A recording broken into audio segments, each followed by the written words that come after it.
Hello traders, this is Rich from tradesight. This is our look at the market leading stocks via our proprietary scans, as we always do. This is for Thursday, June 26th, 2014. A couple of features here in the NASDAQ patch. We've got an upside CPS in Baidu with a volume bump and also an open close deviation. We have an OC deviation also here in Google. First Solar is close. We played First Solar long today. Made a nice little profit in that. Kind of light volume. Not sure if that one's going to follow through. We don't have a signal on that one. Tesla's got a VWAP deviation as they're marking it up pretty aggressively here into the close, and we've got a downside CPS on Synapse. Synapse had a really strong day yesterday, so they're not quite sure what to do with that one yet. Financials a little better to buy here, but there's no volume bumps and there's a few deviations to the downside. So just kind of trading more along the lines with the market. Note the weakness in ICE though. That one was kind of sloppy all day and may roll down tomorrow. As far as the energy names go, energy names definitely in play today. BP, it's got a volume bump. We got a volume bump in PBR plus an upside RPS.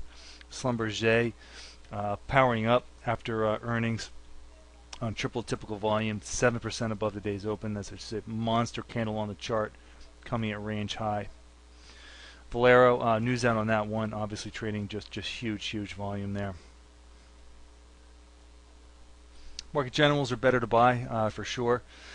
Best Buy was in play today. That one's 5% above the day's open on good volume. That one's got an upside CPS. Disney, good volume and a strong candle today, but no signal.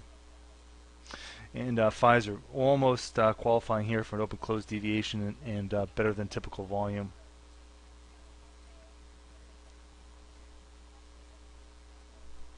Moving on to the housing names, a couple on the buy side. Got an upside CPS in Toll Brothers and also one in DHI.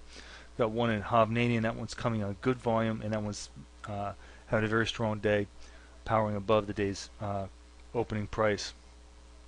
FedEx has an upside CPS. American Airlines had a real strong day, also in the transportation group, and CSX wasn't too shabby either. And finally, the commodity names. This should jump out at you. Look at the volume in Monsanto today. Pretty strong day there. Decent movement above the day's open. Potash, kind of the other side of the tail here, closing below the day's open on big volume. All right, folks, that's going to be it for tonight. As always, thanks for listening. This has been Rich for tradesight.